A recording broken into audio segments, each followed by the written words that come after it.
Hello friends, welcome to my new short blog. তোমরা আগের ব্লগে দেখেছিলে হাতিবাগান গেছিলাম কিছু শপিং করার জন্যে।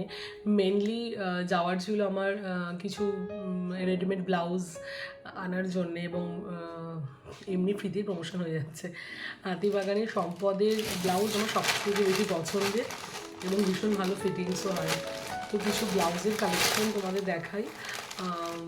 আমি একটা বেনারসি পরবো, তো তার জন্যে এই ইয়েলো কালারের বেনারসি তার সাথে অন্য রানি ফানি রয়েছে, তার জন্য এই ব্লাউজটা আলটিমেটলি ফাইনাল করেছি। তোমরা আগের ভিডিওতে দেখেছো আমি সম্পদের ব্লাউজ দেখছিলাম। আর একটা মানে এটা এমনি ইউজুয়ালি ভালো লেগে গেল, তো এই কালারের একটা ব্লাউজ নিয়ে এসেছিলাম অ্যাকচুয়ালি। আর এটা যে কোনো ধরনের শাড়ির সাথে পরা যায় এই কালারটা, সেই জন্যে। আর মানে মেনলি আমি যে পারপাসের প্রবলেমের জন্য গেছিলাম সেটা হচ্ছে যে এই ব্যাপারটা আমার একটা কাঞ্জিভারাম রয়েছে এবং যেটা আমার ভীষণ মনের কাছে। আমার বহু বছর আগে আমার দিদা আমাকে দিয়েছিল একবার পুজোতে। তো মানে শাড়িটা হাতে গুনে হয়তো 3-4 বার পরেছি।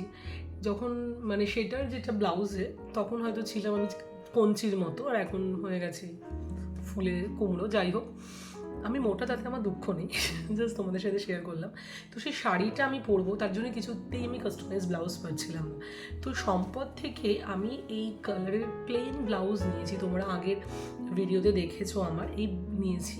ইভেন হাতিবাগানের ওখানেই ওখানে কর্নারে লেসটা নিলাম। আর ওখানে দুই বোন বলে একটা ওখানে প্রচুর ব্লাউজের দোকান রয়েছে, কিন্তু দুই বোন বলে একটা দোকান রয়েছে যারা এই লেস থেকে শুরু করে সমস্ত কিছু বসায়, পার পিকো এবং মানে ড্রেস বানানো সব কিছু করে এবং ভীষণ ফেমাস এবং ভীষণ ভালো। তো আমি তাদের দোকানটাতেই গেলাম, আমাকে সম্পদ থেকে রিকমেন্ড করলো। তো সেখানে গিয়ে আমি দিদিদের বলাতে যে আমি একটু দূর থেকে এসেছি, তো আমার পক্ষে সম্ভব না বারবার করে আসা, দিদি তোমরা একটু করে দাও। বলো ঠিক আছে, 1 ঘন্টা পর তুমি আসো। তো আধা ঘন্টা এদিক ওদিক কিছু অন্যান্য শপিং ছিল, করলাম। আর তারপরে আমি গিয়ে বসে রইলাম। একলা চলো রে, এরকম একটা ব্যাপার, যেহেতু আমি একাই গেছি। তো তারপরে বসে রইলাম, দিয়ে পুরো ব্লাউজটা আমার এত সুন্দর করে রেডি করে দিল, মানে কি বলবো তোমাদের। আমি একটা প্লেন ব্লাউজ নিয়েছিলাম, তাতে এই লেসটাও যেরকম মানে পছন্দসই পেয়েছি, আর তার সাথে এই ব্লাউজে একটা আলাদা মাত্রা এনেছে। হোপফুলি যখন পুরোটা পরবো মানে একটা সাউথ ইন্ডিয়ান লুক নেওয়ার ইচ্ছা আছে, ভালো লাগবে এবং সেই লুকটা তোমাদের সাথে শেয়ার করব। আর একটা হচ্ছে যে ওই যে বললাম যে দিদি বললো যে 1 ঘন্টা ঘুরে আসে, এবার একা একা 1 ঘন্টা কতক্ষণই বা ঘুরবো। তো কিছু টুকটাক শপিং করার ছিল, তার মধ্যে অন্যতম ছিল এই বটুয়াটা। মানে দেখে এত পছন্দ হলো, তো ভাবলাম নিয়েই ফেলি, একটু দরদস্তুর করে নিলাম এই বটুয়াটা। তোমরা জানিও কেমন লাগছে। আর অ্যাকচুয়ালি গোল্ডেন কালারটা সব কিছুর সাথে পরা যায়, সেই জন্যে।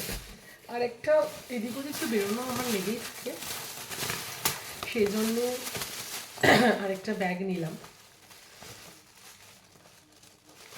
ব্যাগটা কীরকম হয়েছে জানিও। একটা ব্যাগ নিলাম, আর একটা জুয়েলারি নিলাম। মানে হাতিবাগান যাবো আর জুয়েলারি কিনবো না সেটা তো হয় না। তো একটা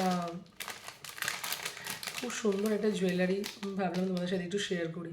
যখন পরবো শাড়ির সাথে তখন তো আলাদা ব্যাপার। বলো কীরকম হয়েছে। এই যে এটা অনেকটা এরকম লুক দেবে, আই মিন এটা দুদিকে যাবে আর এইটা পুরোটাতে আসবে। চলো, ভিডিওটা আর বড় করলাম না। আজকের আমার হাতিবাগান থেকে নিয়ে আসা ব্লাউজের কালেকশনস আর ব্যাগ বটুয়াটা জুয়েলারিটা কেমন লাগলো অবশ্যই জানিও। পেজটাকে লাইক করে দিও, ফলো করে দিও, সাবস্ক্রাইব করে দিও। বংদানির সাথে সাথে থেকো। চলো টাটা, ভাই, দেখা হচ্ছে নেক্সট একটা ব্লগে।